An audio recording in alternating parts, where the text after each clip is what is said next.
Hi, everybody. Welcome back to In Conversation With. I'm so excited today to have Sharon Keegan with me. Sharon, if you don't know who she is a Tala girl first and foremost. She's a mother.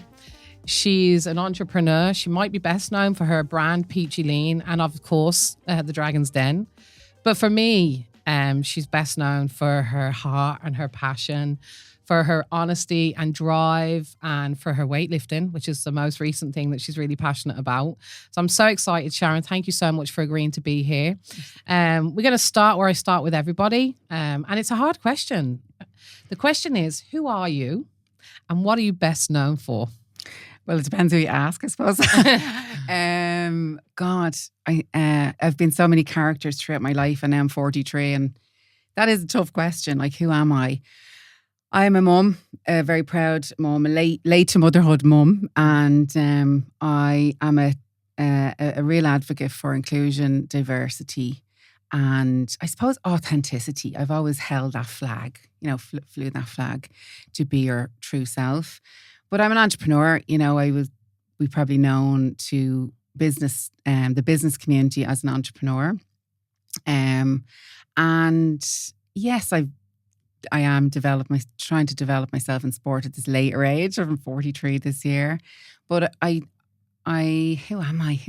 I am a person who really wants to see a better society. I feel very much hard done by society at times. I feel that there is not diversity and inclusion in this world, and the world we live in right now is actually quite scary. So, yeah, I'm a person who wants to fight against that and to try and help in some way. I love that. So you're an advocate. Yeah. Sharon, I'd say we connected at a few things. So we're on a panel in UCD together, an innovation panel. It was quite funny actually, because myself and Sharon were invited to do a speaking panel. When you're invited to do that, you don't have PowerPoint slides. So you sit down and you have a chat. And we had a great old chat. It was facilitated by somebody, and there was a load of women in the audience who were looking to become innovators and become educated. And we didn't know each other. No. But at that event, there was two men who came on after us. So I was there. I had to leave at a certain time. And the two men after us were there to do a panel as well. And the first man stood up and said, actually, I prepared a PowerPoint slides show. And he did like a 40-minute or something. And then the next man stood up and said, I actually have got a PowerPoint slide show as well. And I stood up in the audience and said, I have to go. If anyone wants to sign my books, anyone wants to come outside and get a signed book, please do. Because I'm not. Yeah, I remember you sitting there twitching. I was so fucking annoyed that.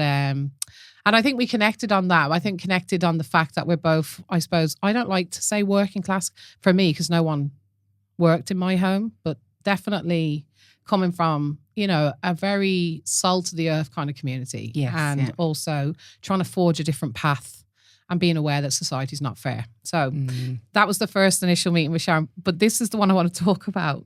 So I won a Tatler Award. So if anyone doesn't know, when my book came out, I got all these accolades. It's been amazing. But I got nominated for a Tatler Award, and I went to this event.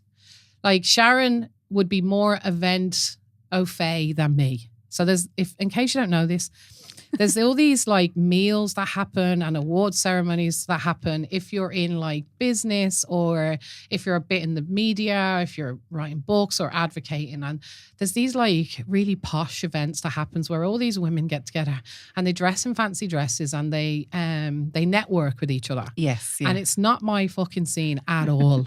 At all. This girl at my table, I remember she said, I'm not going to say her name, but she went hi, what's your name? What do you do? And I said, I'm Katriona O'Sullivan. And she just looked at me as if she didn't know who I was, and she just turned away. And then Murren O'Connor kind of ran over to me and went, you're Katriona O'Sullivan, you're amazing. And this girl who'd blanked me turned around and was like, oh, you're Katriona O'Sullivan. She wants to know me then, so I'm not into them events. But anyway, I won an award, right? And I was really conscious that most of the women who won the awards were really middle class. They just seem to all come from the kind of same place. Not everyone, but I'm very sensitive to that. And when I went up to the stage to get my award, I swear to God, the loudest scream in the room came from Sharon. And that was just lovely. Why did you scream so loudly for me, Sharon? Because I see myself in you. You know, we connected in UCD, as you mentioned, on stage, and we were actually talking. I don't know, I was totally fangirling you, by the way, because you just the way you held the conversation. And, you know, you kept saying, did I tell you I wrote a book? You know, I loved that. I loved that you were promoting yourself. I didn't really know anything about you at that stage. But at this time, we were talking to the audience about being privileged to be from a certain class. And our experience was that we grew up in, you know, Dublin area, you know, working class family. I would definitely say that. But that we were suppressed a little bit by that. And we felt that things were a little bit tougher for us growing up. And also that, you know, we had to try harder. So in that moment, when I knew you were going to get the award anyway, like literally going, I was like, she's going to win that. And I'm literally going to be there for that. But like when you got the award, it was just like me screaming for me too, because it was nice to see somebody who has struggled actually to get to where you are today. A professor. A professor. A professor. Sorry, I got promoted since the last conversation. So I was promoted in December. So I'm Professor O'Sullivan now. Everybody must bow when they meet me. That is like epic. I know. It's so epic. Like, it is. You know, for people from our society, we don't know professors. No. Well, you know, I do now. I'm sitting with someone who I now call a friend. But like, you know, I didn't know any professors in my area growing up. No. I didn't even know any entrepreneurs, you know. Entrepreneurs didn't exist. It was, you know, the working class man in the van or the electrician or the builder or, you know, you were a teacher or whatever. You weren't, you know, a professor, a doctor, a solicitor. No. They lived somewhere else. Yeah, 100%. And I didn't have any of that in my life. And I remember at the Tatler Awards, actually, I remember like, because I don't write necessarily speeches for them things. But as I was sitting there, I was thinking, I'm going to win this, because I was sitting on like the fancy table with the head of the owner of the Business Post, who actually said to me when I sat down next to him, the first words he said, never met him before, he said, "Are you still poor?" That's what first words that he said to me. Oh. And then he went on to tell me about how he's trying to write a memoir and whether I could help him write his memoir about living on a yacht for, you know, but it was really awkward. But I was sitting there and I thought, okay, I'm sitting at this table, I'm probably going to win. I need to say something. I need to write something down that I'm going to say. So as I was sitting there, I wrote it down. But as every woman that won went up, I just thought about my mum. You know, my mum was a heroin addict. She was abused her whole life, not just as a child, but also as a woman. She was vilified. She was never, ever going to be considered for that award. And I just looked around the room and I thought, where are them women in this space? You know, while we're in an echo chamber, celebrating ourselves, our privileged selves, what are we doing for them women? And when I got up on the stage, I said, I just want to say, I wish my mum was here. And not my mum, but women like my mum who actually are as gifted, are as talented, are as resourceful, but have been, like you said, continually underserved by society, so much so that they've no value. Yeah. And all they see is a world that they want to escape. Anyway, that was, and when I was saying that, hearing you scream in the background was like powerful. Yeah. Thank you for supporting me. Well, it's just like finally somebody, you know, somebody that I relate to is powering through. Yeah. You know, you are the light for me, the trailblazer who was powered through, who spoke very authentically and honestly about coming from nothing. Yeah. And like when you sat at that table and were asked by somebody of privilege, are you still poor? Like I'm after getting a bit of a kick in the stomach there because, you know,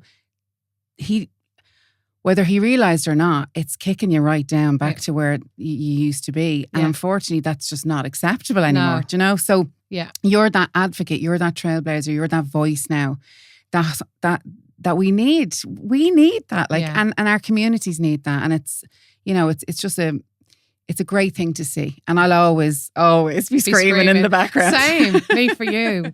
So let's talk me through your achievements, Sharon. Like how, so, you know, I know you from I know you from buying your clothes, basically. Like, so I know you, before I knew you, I knew your brand. And I don't mean your brand as in like the name. I knew you as this woman who like wanted to make clothing for women like me. Who have a bit of an arse, who wear fucking leggings, and then you can see their knickers through their leggings at the end of the day. Yeah. Like I didn't want to be that girl, the peachy girls, the girl on the elevator, that on the escalator, that someone was taking a photograph from behind because my thong was visible through my leggings. Because that happens. Did that actually happen? Not me. Oh, I hope it wasn't me, oh, but like, so I knew you as, you know, this amazing woman from Tala, you know, but also who was running this amazing brand that was for women. Yeah. But tell me about how that came about. How did you get into? I read about you like bringing fake tan. Yeah, that's true. A fake tan story. You made my orange hands as well, apparently. But like, talk me through how you got into being an entrepreneur. Like, what was your background? What happened? Okay, so I grew up in a working class family. My dad was entrepreneurial. My mom was entrepreneurial. Both of them kind of worked for themselves. They liked their cash jobs, you know, like. And then my dad had a kind of haulage business, and I didn't know what an entrepreneur was, but I liked the sound of it. And there was no entrepreneurs in Tala. Like it wasn't like I'm not talking down Tala because I'm a massive advocate for Tala, by the way. But yeah, it wasn't something that women did in Tala. So I wanted to be an entrepreneur, and I grew up with the Spice Girls era. So female empowerment is at its helm. I had a principal who was a strong woman, Billy O'Hara, and I had great teachers. I did have great teachers growing up. St. Mark's School was a brilliant school, really pushed kids in the creative sense, which I have a huge issue with education, when the suppression of creativity is suppressed by other things. And that we might speak about that later on. But I was a creative. I was, I completely lived outside the box. Like I was so outside the box, I painted that box all different colours, and that was really nurtured in my school.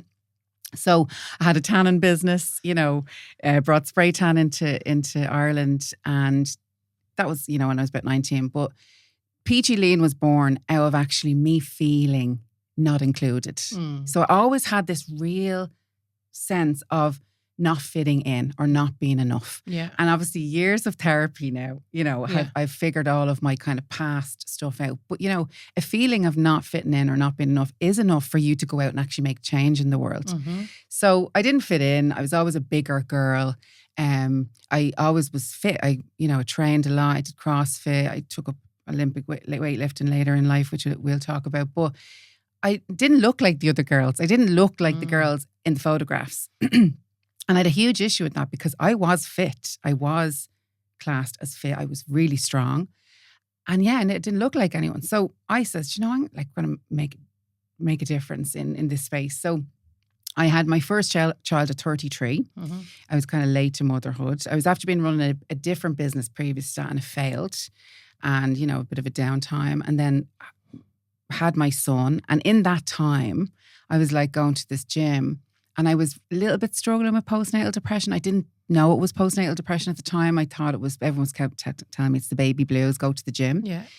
And this gym in Tala saved my life. And I'm going to explain why. So I wasn't feeling myself. And that gym took my baby for 1 hour for €5. So that I used to go into the gym, and for €5, they'd take the baby into this little baby room where they had a load of other babies, okay? And they'd let me go and do a class for 45 minutes. And when I tell you that completely changed my life, my mindset and who I was. And I remember thinking, right, if we can get women into the gym and feeling better about themselves, that little time for themselves, and get them, just feeling good or whatever, we can build a community, and I can make a difference, because we can be that community, that power that shows that bodies can be all different shapes and sizes. Yeah. So it started with literally a spark, and I was thinking like a Weight Watchers group where everyone would be sitting around and all that. But it started with the leggings, because I remember being on the treadmill and seeing this girl walking into the gym and walking back out really quickly, because there was all these mirrors in this gym, right? And I followed her outside and I said, "What's wrong?" Because I knew her, but like I said, "What's wrong with you?" She said, "I took one look at myself in the mirror and I can't go in there." And that was it. I said, right, we're going to create something that just holds them and makes them feel, like a Spanx or whatever. Yeah. So that was it.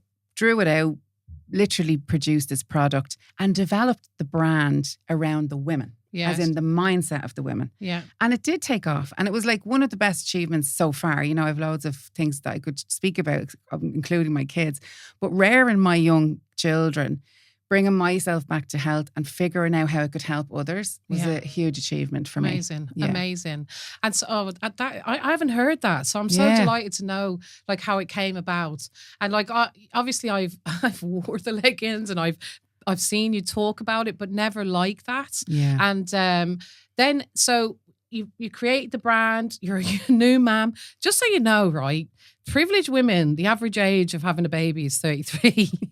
Like you're not late. You're late for a girl from Tala. Like, absolutely. Because you know, I was 16 with my first at the end of the day. Like by social class, we have differences in when people become mothers. But you weren't late, even though it might have felt late. It was because all my friends. Yeah. I'm like that now. So like in my job, I work with a load of privileged people who come from affluent backgrounds. Their kids are all small. Yeah. And I'm like, I've got a 31-year-old.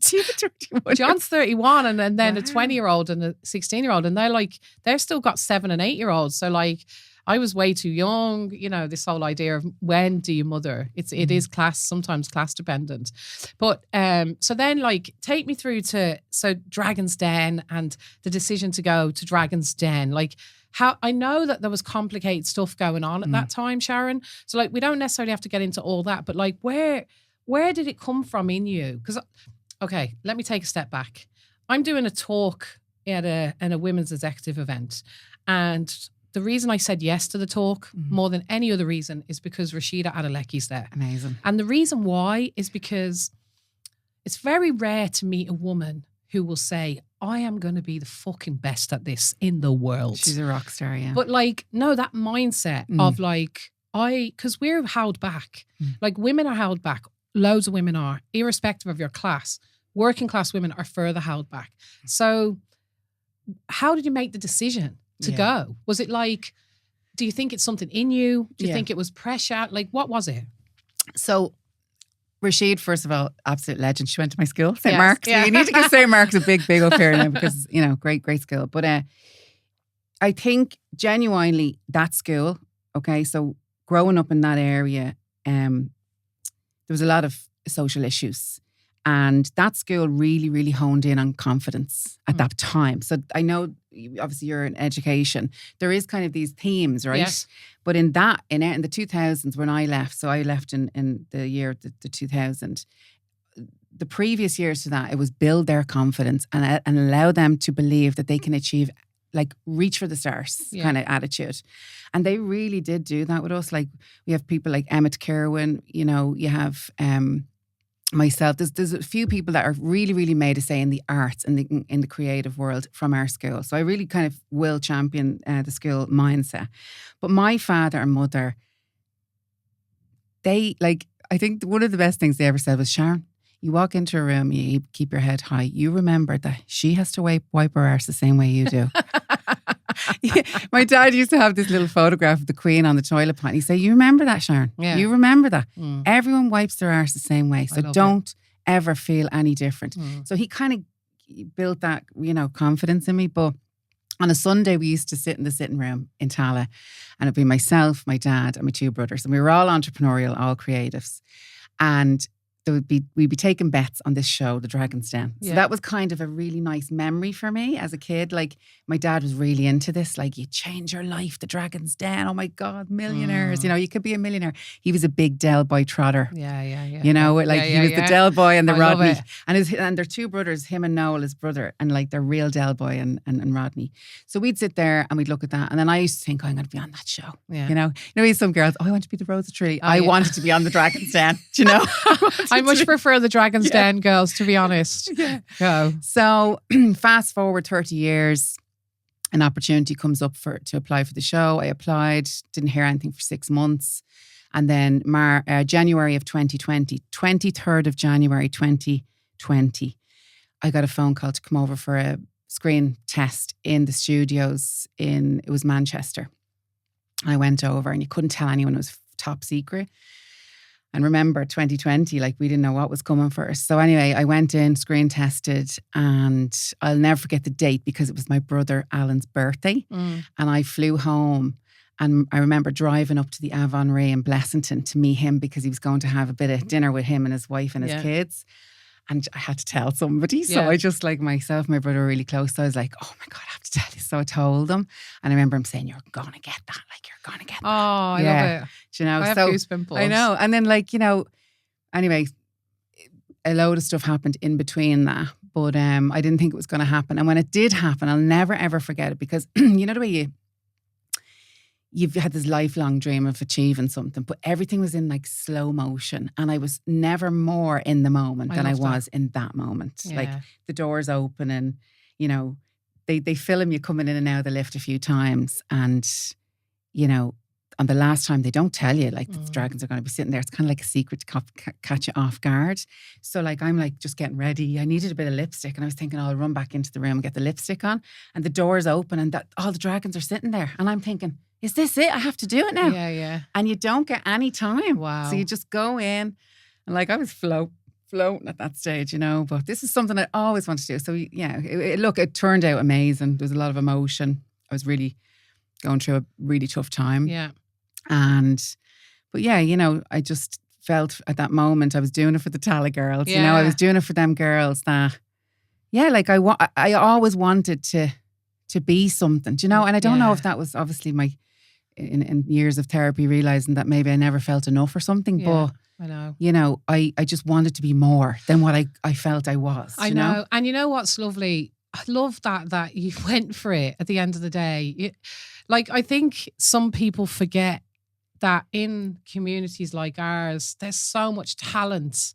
There's so much talent and bravery and capacity to express and capacity to fight and to be resilient and also to not give up.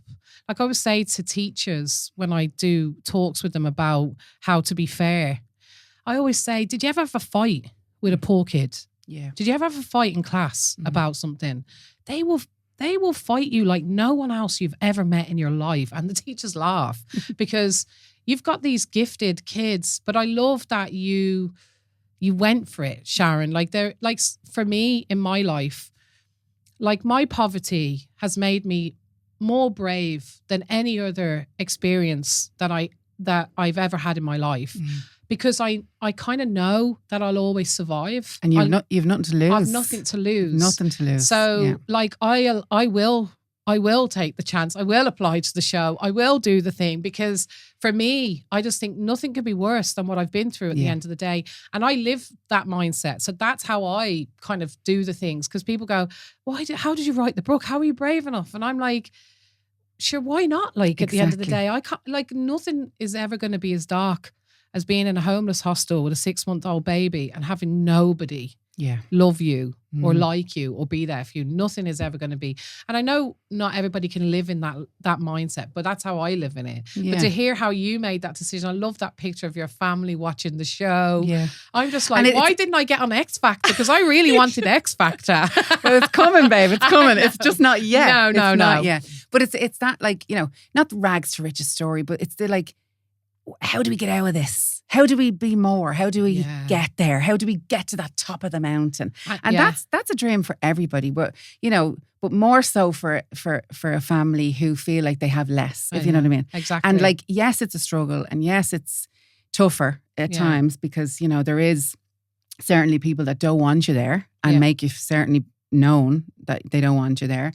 And we will speak about that. But just, you don't have anything to lose. So why not? Yeah. And then, so I want to be honest here. So when you said about your dad saying to you, everybody wipes their ass the same way, do you still think that's true with your experience? So like, let's fast forward, Sharon. Yeah.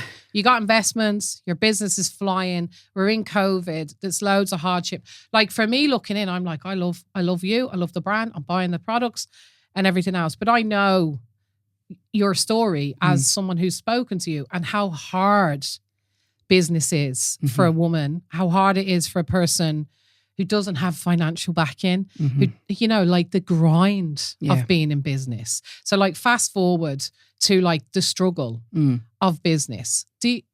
do you still think that everybody wipes their ass the same way? Because I don't think they do. Yeah. I think not that anybody has someone to wipe it for. No. And I do think like it's certainly easier at times for others. And I know where you're coming with that.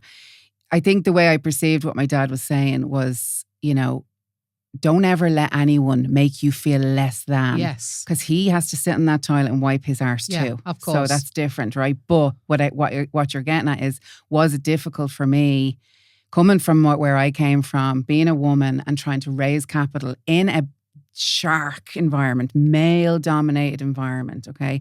With male mindset, male investors. And the answer simply is yes, okay? And I've spoken very, very highly about this. Like I will always tell the truth. Being a woman who has 2 children, okay, so I got pregnant actually for the second time, and I was thinking, oh geez, and I was building the business. The business had taken off at this stage. Went to the Dragon's Den. Unfortunately, my brother passed away, and I was dealing with grief on top of the 2 children. Now, if that's not feckin' resilience, I don't know what is, okay? But I still kept going, okay?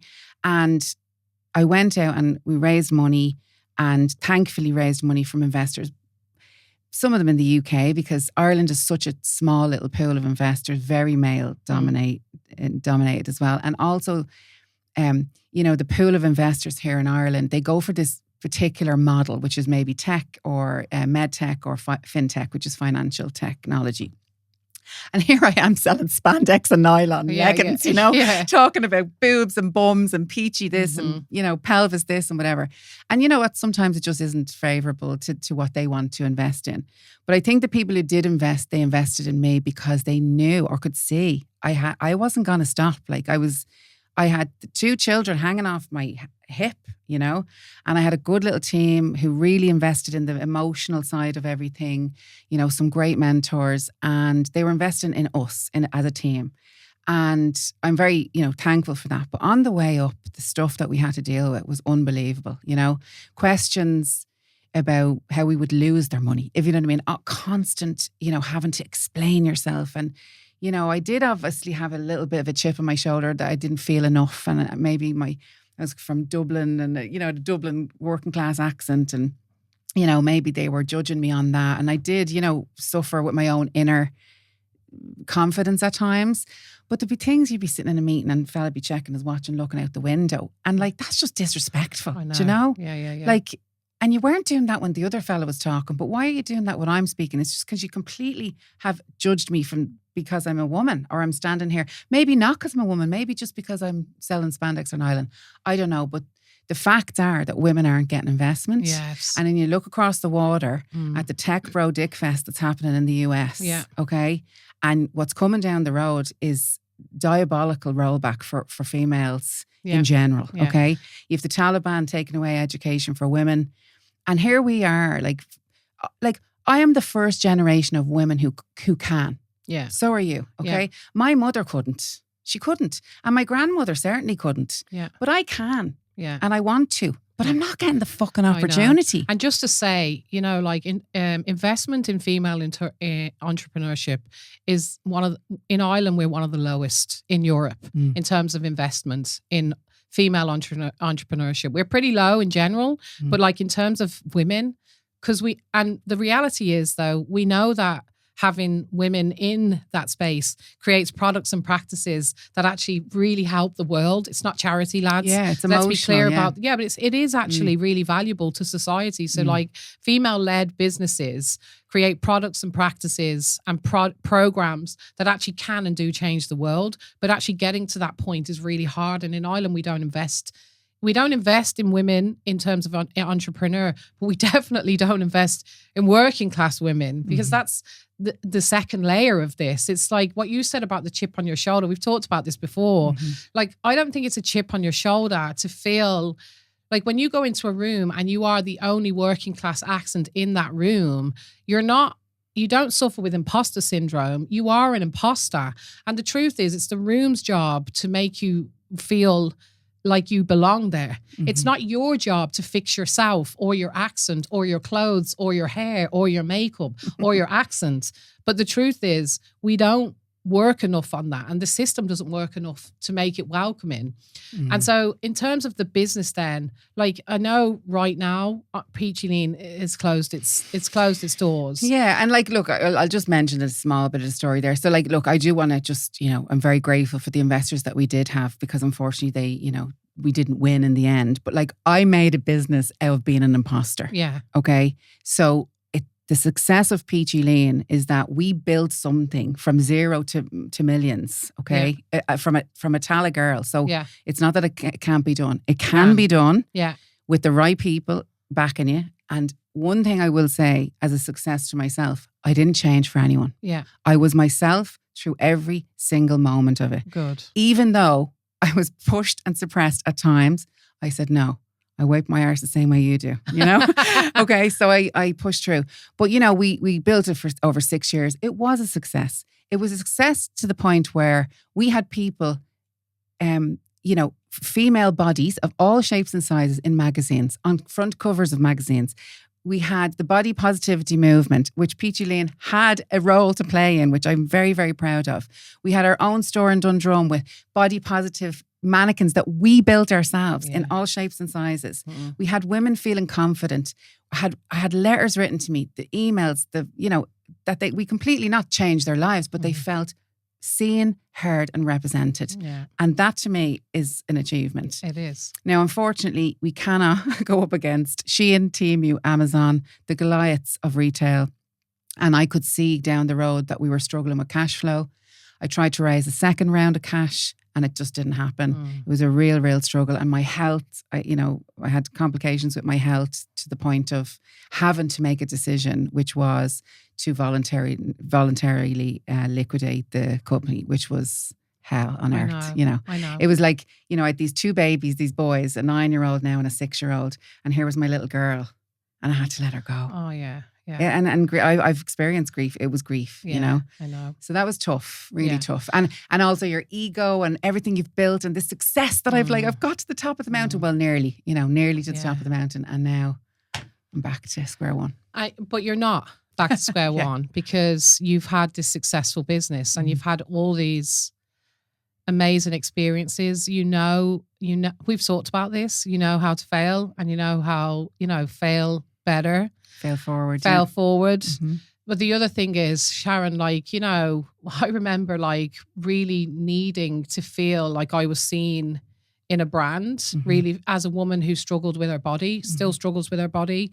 And the moments of feeling comfortable in my skin, in your clothes, they're never going to go away. So what you did for loads of us, it's still there. And I don't just mean actually even in your clothing, because you talked about the investment sometimes is in the person. Yeah. I'm talking about your presence, the bravery of putting yourself out there, of actually working towards something. It infuriated me to know that it ended. And I say things that you might not say. So I'm going to say some things that you might not say. But when I look at who is successful in that space, in business, I see the same type of woman who gets to stay in business. And then women, for me, I look at them and it's not to diminish their success in any way or their capabilities or their creativity. But there's something to be said for people can succeed when they have something to fall back on. It's easier to fail in a business when you have support from, whether it's your rich husband or your family or backers or your past presence within the world. So when I look at women who do succeed, it upsets me to see that you're the one in some ways that has found it really difficult, because your product was amazing. Yeah. So I don't think it's anything to do with the product. I definitely agree. But there's other brands that are succeeding in the Temu, the Shein phase. But I look at them and I think what's different is sometimes it's that they wealth. have. It's wealth. It's wealth. Yeah. It's wealth and it's network. Yeah. And that's a privilege in itself. If them companies come into a difficulty, they might have the network to raise money from. Yeah. I didn't have that network, and I didn't have an endless supply of people that I could go to for the capital. And the most bittersweet feeling is, this was a really, really great brand, and our community are so solid. Like our women are, they buy for life, know. But it has been liquidated now, and an Irish brand is buying it from liquidation. Wow. So that really, in a way, is great, but it's so painful because I know there was something there. Yeah. Something there so valuable that someone else is taking it on. Exactly. But they're taking it on without the soul. Do you know what I mean? Which is you.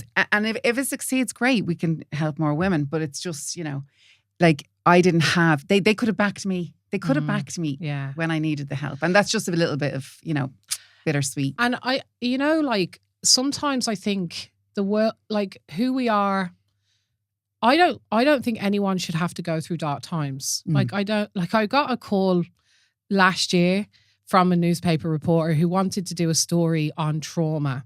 That there was this guy who was kind of saying everybody needs a bit of trauma in order to be resilient. And I would completely stand against that idea. I'd be like, I would love a life where I had no trauma and it all went amazingly. Like you don't need to have trauma to be resilient in any way. You need a bit of challenge. So when I look at you and I hear what's happened and I know it's been so tough, I'm like, I don't want to say, what has been your lesson, Sharon? Because I think it's still quite raw, but I also think like maybe there isn't a fucking lesson in it, But what I do want to know is like in the dark time of deciding that, like, were there people there for you? Like, have there been people there for you, Sharon? Like, are people who you worked with, who came on that journey, are they still by your side? That's a tough one because I'm very grateful for the people that were there over the business. But like, there was a time where I was sitting on my own thinking, like, I was so loyal to so many people. And that could have been the detriment of the business in itself, because you don't make decisions. Sometimes you don't make decisions because you want other people to be happy. Yeah. And that is a regret of mine, if I'm truly honest. There is a bigger economic factor in the failure of Peachy Lean, but there is micro decisions as well that I could have made sooner, and then people just aren't here anymore, if you know what I mean. So I'm left with the debt. I'm left with the stress. I have to feed 2 children, and that's tough. But yeah, there was people though that supported me through the decision. And there's been times where there was a lot of tears and mental breakdowns, and I did have people there for me through that time. But it ultimately you're on your own. Yeah. And it's not just a decision. Like I was letting go of the dream come true. The disappointment of what could have been. Yeah. The feeling of not being enough. Yeah. Where am I now? I'm on my knees. I'm like literally on my knees looking for social welfare, and I've got the banks chasing me, and I have to feed 2 children, and my house could be taken off me. Like that's such a serious thing to deal with. Yeah. And other people don't have that. Maybe they had something to fall back on. Unfortunately, I'm just not that person. I know. But I am bloody resilient. And I know you're saying like trauma, but like I have been through so much that there's literally that nothing can keep me down. Nothing. And I'm on the way back up now. You are up. I don't think you were ever down, to be honest. And I just know when I saw it that it was over, the business was over. I was like, I fucking hope that you have support. And I care, but as a person, as a human, I don't care about your brand, to be honest. Like your brand is your brand. Like, and I loved your clothes and I loved all of it. But like as a human being, as a woman, I was like, I hope that Sharon is being loved by people. And it doesn't feel like people are only there for the sunny days. Because that annoys me, the idea of that. What you said about the consequences, that's what I'm talking about when I talk about who makes it in business. Like I think when people celebrate themselves and their success in business. So I go to events now, I do public speaking, and I hear conversations about what it takes to be successful in business. People rarely say, I had the capacity to fail and try again because I was secure financially to do that. Yeah. Like people rarely say and own that in this space. And that annoys me because it makes me feel like it looks like it's easy. It looks like it's easy to just create a brand and become successful. And it really isn't. And there are like system factors, and then there's personality factors, and then there's ideas. But like people ignore the system factors and they kind of go, I'm like, she's an amazing entrepreneur. And then they like just, it's like with education, Sharon, like succeeding in school. People go, oh my God, she's really clever. She got a first class honours degree. No one says, wow, she had a family to support her. She went to a great school. She had grinds.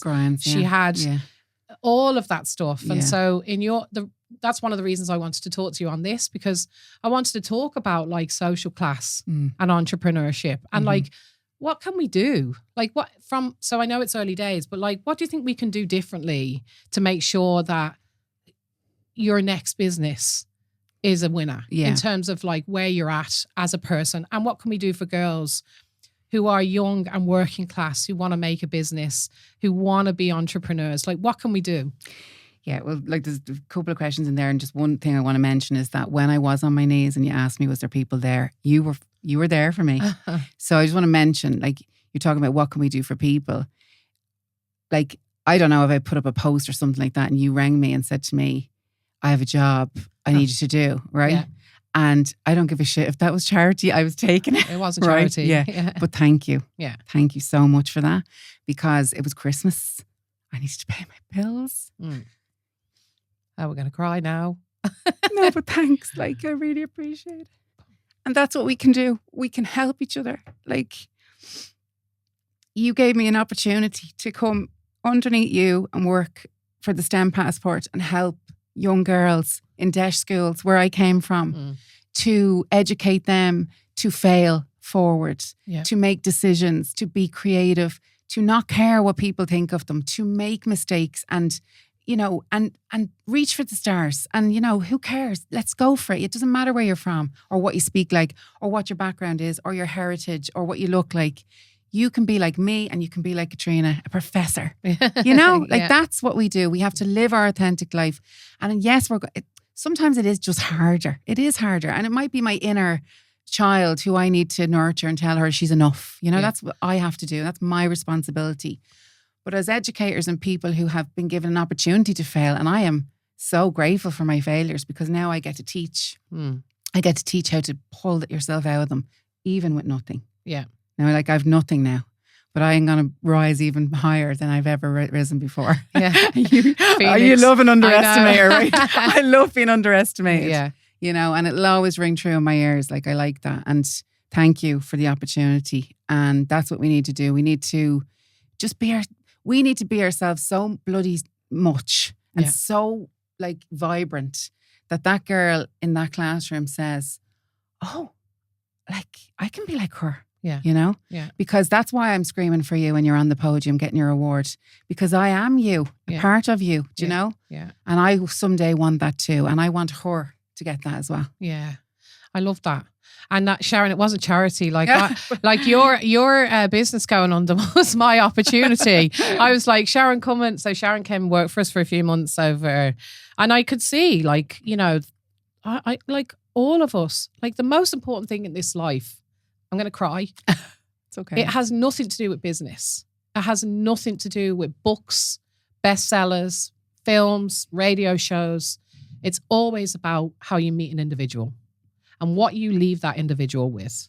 Mm-hmm. And when I saw you on social media and you were hurt, and I know your circumstances because I've been there and I've raised kids on my own, I was like, I can give her a job. I can help her through Christmas. That's not hard. That's not hard to do.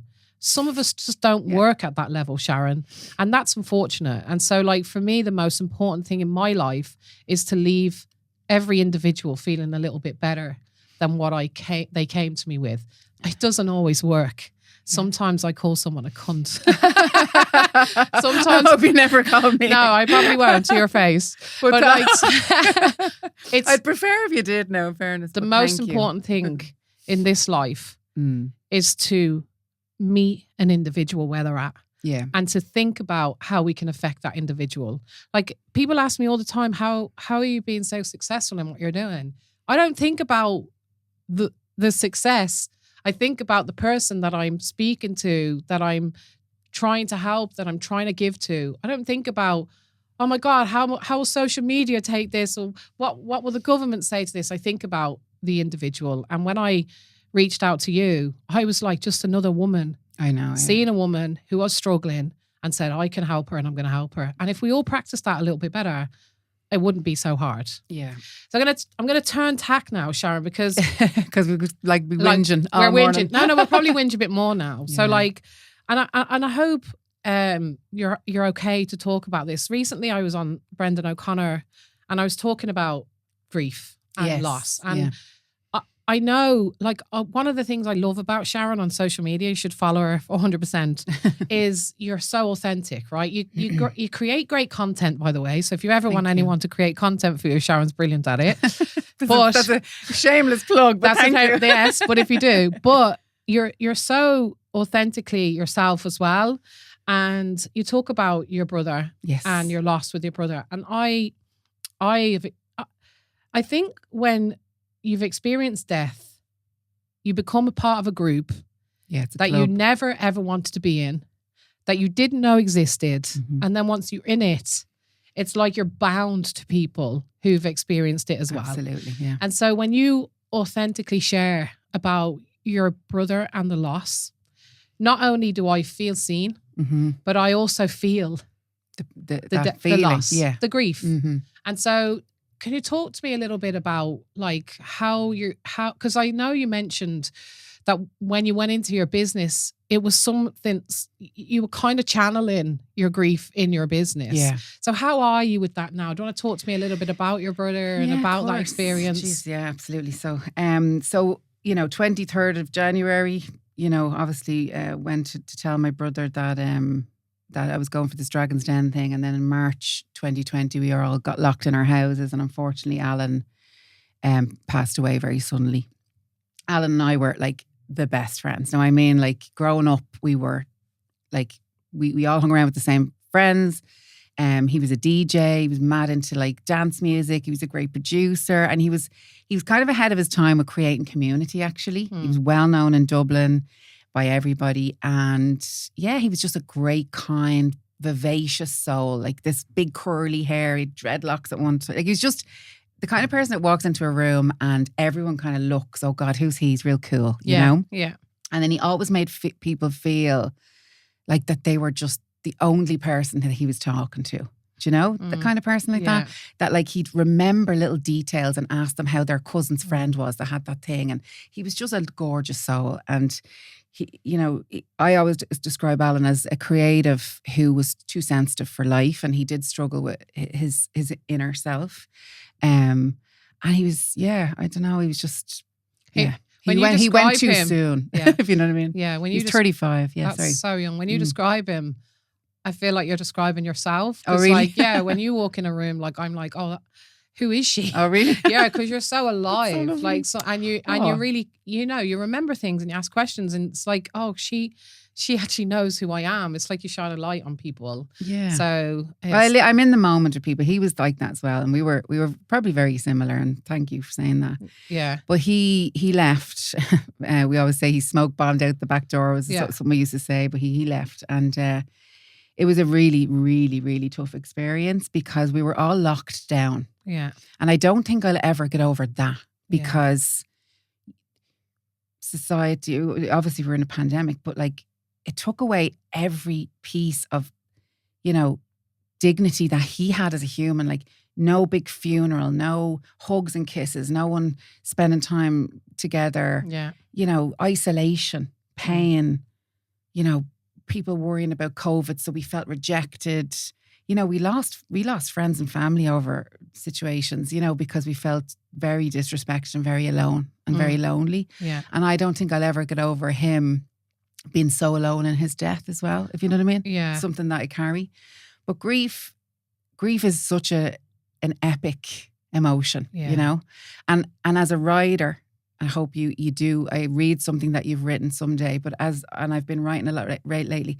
I can never put the words to that feeling, because it's an emotional and a physical and a, you know, but it's a pure disappointment of what could have been. I know. You know, that like, that like gasp of air from every orifice of your body, like literally, this, like, we're one of them families now. I know. You know, we're one of them families, like, we're broken, you know? Yeah. And realizing that in the moment of, like, it's like you can't control it. No. It's gone. That's what I wrote there when I was thinking about questions. Like when my dad died, like I watched him die. Like, I don't think anything can prepare you for witnessing somebody taking their last breath. Mm-hmm. Like, my dad had cancer, throat cancer, and he fought. Like, people want to live unless they're really hurt and really sad, and it's really hard for them. Mm-hmm. And like my dad, like, he fought until his last breath. And the movies show death in this like romanticized way. Mm-hmm. They show, obviously they can't capture what you just mentioned, the grief, okay? But like they make death to be this like kind of like romantic thing that happens where a person and then they close their eyes and they're gone. Like, death is violent. Yeah. And I don't mean it was violent to witness my dad take his last breath. And his very traumatic, yeah. His last breath took a breath from me that I've never been able to get back. It's like it sucked something from me and it went into him and it's never come back to me. Yeah. And grief, like you said, like I loved my dad, and despite the complications of who he was and what he did and how he parented me, I loved him. And he was a light as well. So Sharon, like, he'd walk in a room and you'd be like, who's that man? Because he was handsome, but he could speak and he was vivacious, and, you know, he knew the things to say and he had the power.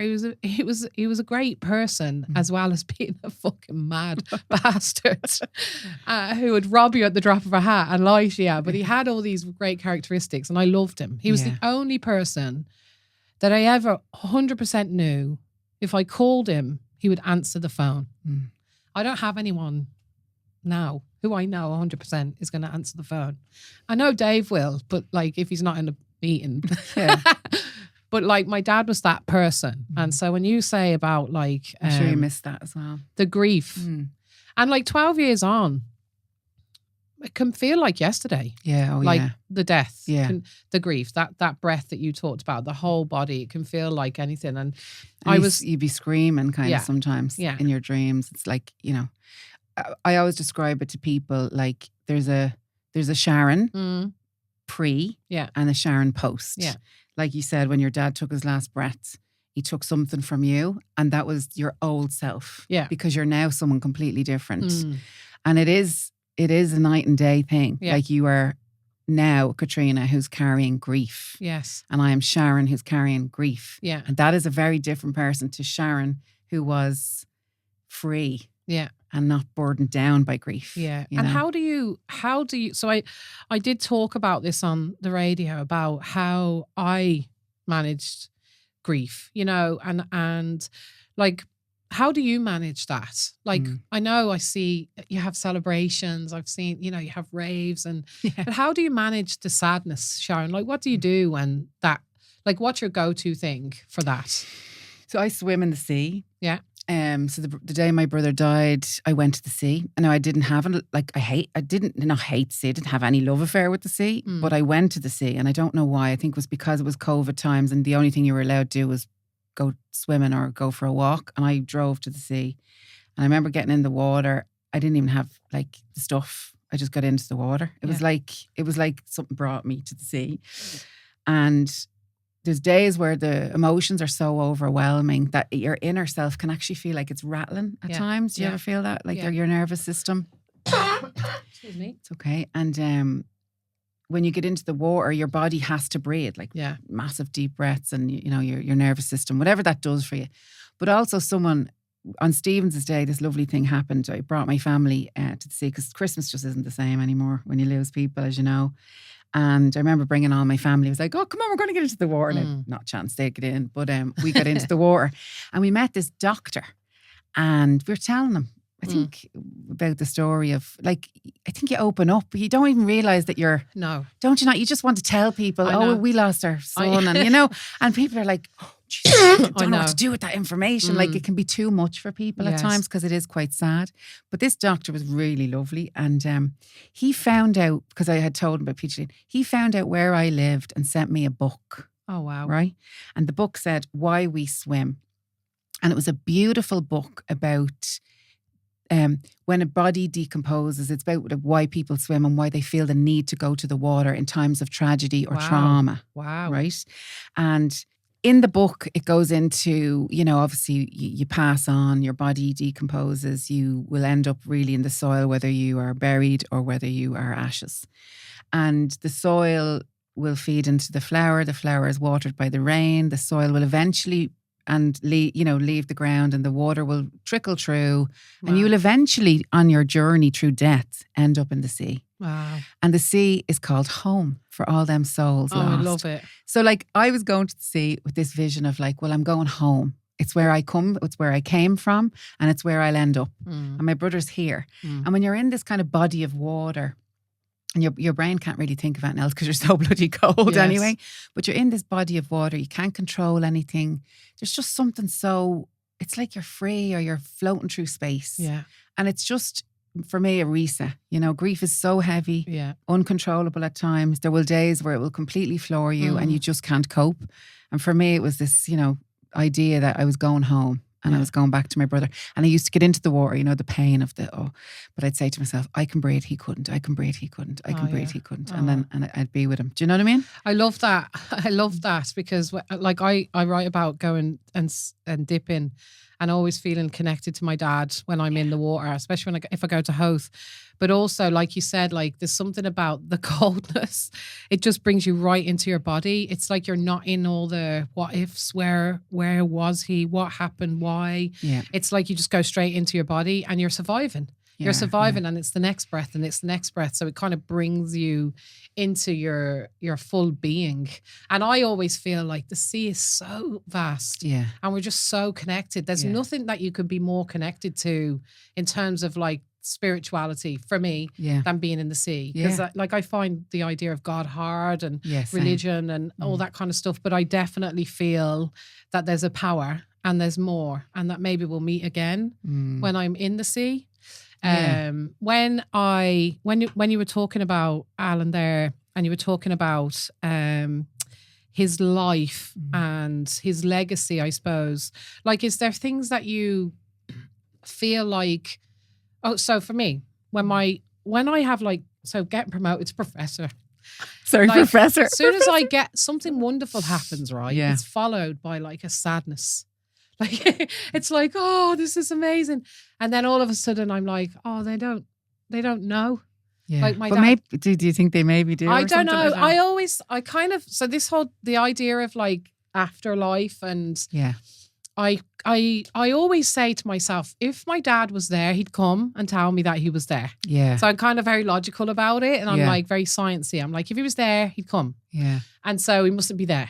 But I don't want to diminish other people's, like, that, you know, the things that give them comfort. And look, I used to think, you know, in my very early stages of grief, I used to think that everything was happening because my brother was making it happen, but so much crap has happened in the last while that I keep looking at his picture going, fucking, you know, like, what the hell, do you know?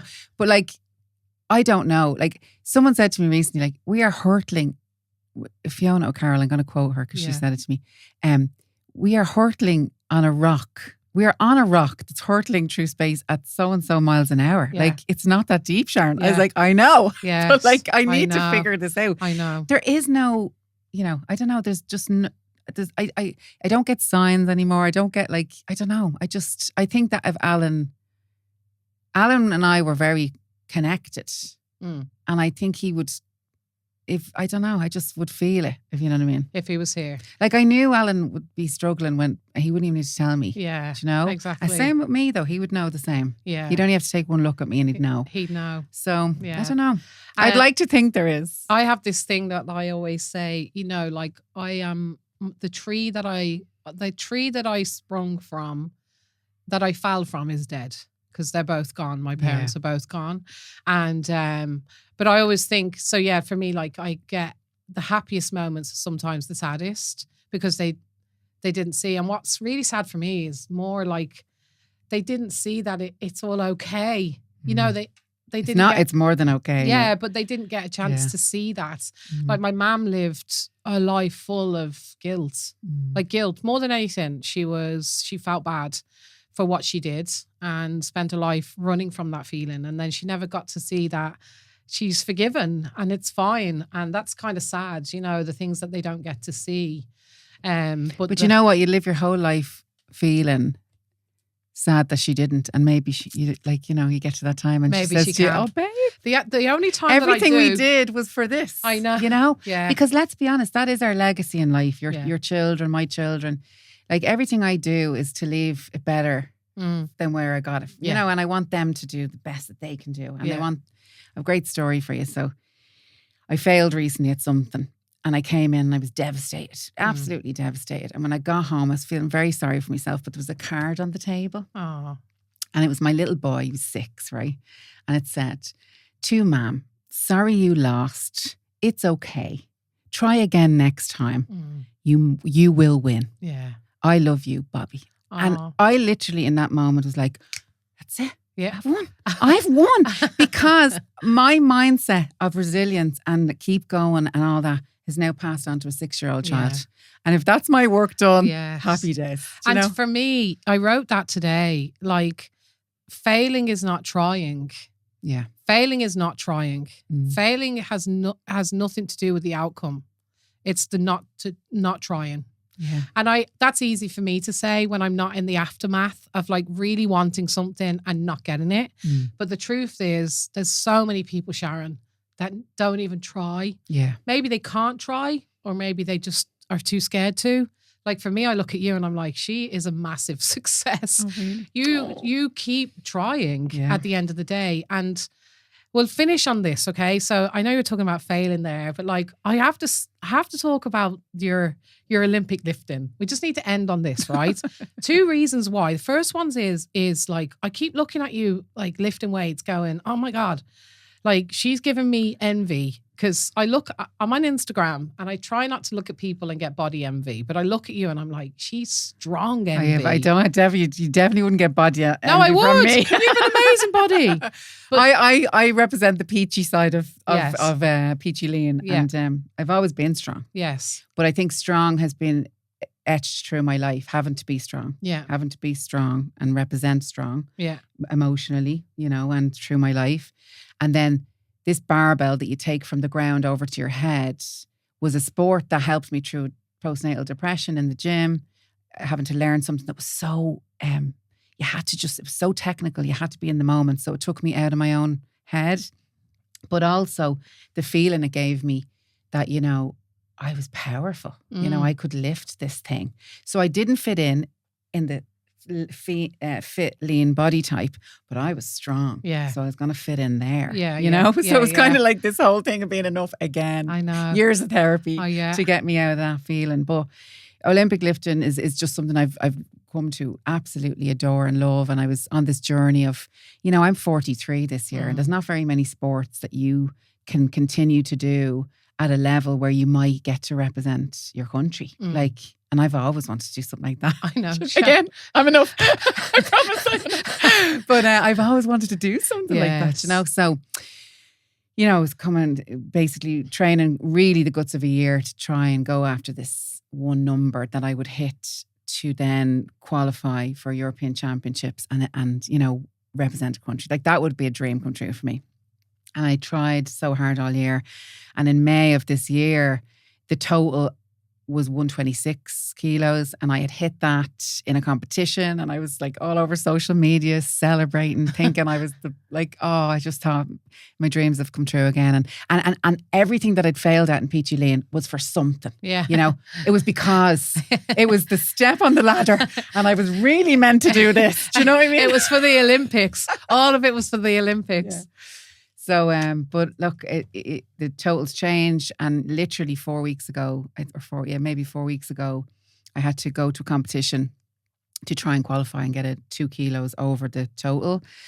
And I failed miserably. And you didn't fail. Well, I didn't get the tried. total. I did try my damned hardest. And if you see in the video, you'd understand. But it was in that moment actually that I thought, oh, geez, like I was thinking, PG Lane has failed. You know, this thing that I've gone after has failed. Like, why me? Like, why am I just put on this earth to fail? And like, I've been writing so much about failing forward and the mindset, because, you know, how to take yourself out of that mindset, which I will 100% write a book on. But, you know, it does hurt. Like, it really hurts. Well, like I actually think like it should hurt. Like it should. Like my son is a professional football player. Like he plays for Shells. He played in England. You know, sometimes he would talk about like losing hurts. Like it should hurt. Yeah. At the end of the day, like the things that we value, but also it shouldn't be the measure of who you are as a person. So the difference, and I always talk about this in sport. I love reading about people who are successful in sport. I love mindset, but I also love understanding like when success and person become intertwined. So like what happens is who you are is dependent on your outcome rather than, you know, succeeding being separate to being a good person. And when I look at you and I hear you say you failed, like I have like a visceral reaction to that because I'm like, you are an amazing woman. Like you are kind, caring, you're a mother. I'm not plamazing you. Like I think you should have like lifted the weight. I'm like, why do you not lift the fucking weight? I know, you should have I would have been, if I'd have been there, I'd have shouted you to lift the weight. But I also think that's not failing. Like if you were being disrespectful to people, if you were like not looking after your kids, if you were, you know, then I'd be like, Sharon, like this needs to be reflected on, like at the end of the day. But I think for me, I hope you get it the next time. I know you will. Oh, I definitely will. When I have little eyes watching and writing cards like that, I am definitely going to go for it. But you know, it's that impact of failing forward. In Olympic weightlifting, when you lift a weight, it will fail forward, you know, and it's literally the metaphor of my life, you know, lifting the burden of stress and pain and grief on this barbell and pushing it, you know, like pushing it away from me, taking it off my shoulders, that grief, that pain. And then it fails forward, you know. But in the words, failing forward, like I'm moving on. I'm onto worlds now, you know, like it's resilience. It's been ingrained in me. You know, like you just have to keep going. It's how you deal with the failure. Even the word failure. Like I was writing recently and maybe I could share. So, you know, when we're children, we fail so many times. You know, we learn how to walk. We land on our bum. We don't say, oh, I'm giving up now. I'm not going to learn. You know, and we keep going and we keep going and we keep going. When we go into school, we're taught that failure is bad. I know. It's bad to fail. And you know what? If you're failing, you're going down into that class. And then you feel shame. So failure gets attached to these emotions, as you well know about it, right? So, you know, we're kind of schooled that failure is bad. And I am actually here to say that failure is good. If you're not failing, you're not doing anything. Exactly. You're not trying anything. You're sitting at home and you're being comfortable in the duvet and you're just protected. You have to fail. You have to go out there and fail and take risk. Because if you want to be a person of success or to call yourself or call your life a successful life or to look back at a great legacy, you have to be failing at something. And I'm sure there's been failures in your life or disappointments. Bad relationships, whatever it is that you look back on. Sure, you wrote a book about it and you're writing another book about it. You know, these failures are everything. And they're how we progress in life and how we can call ourselves a success. I love that. And I think we'll end on that. I think we'll end on like failing is good. Not trying is failing for me. That's the failure, is not trying. So like if there is that thing that we don't all have to be Olympic either as well. Like it can just be like doing 3K of a walk when you only did 2.5 yesterday. So like we don't have to all be amazingly successful at everything. But I think like not trying is in some ways the most harmful thing. Like my worry in life is like the gift of death, the gift of grief is I want to live a full life. Oh yeah, absolutely. I don't want to leave this life and say, should have tried that, should have done this, should have done that. And I'm privileged enough now to be able to choose them things, which is fantastic. Sharon, I'm so blessed to know you. I'm so in awe of your drive, of your capacity to reframe your experiences and see them as opportunities. I love that about you. But more than that, I just love the fact that you're a good, decent human being. Thank you. I think if we can all be a bit more decent and a bit kinder to each other, that things would be a lot easier. And for me, I just feel gifted to know you. Thank you so much for sharing your story. True, Honor. Thank you so much.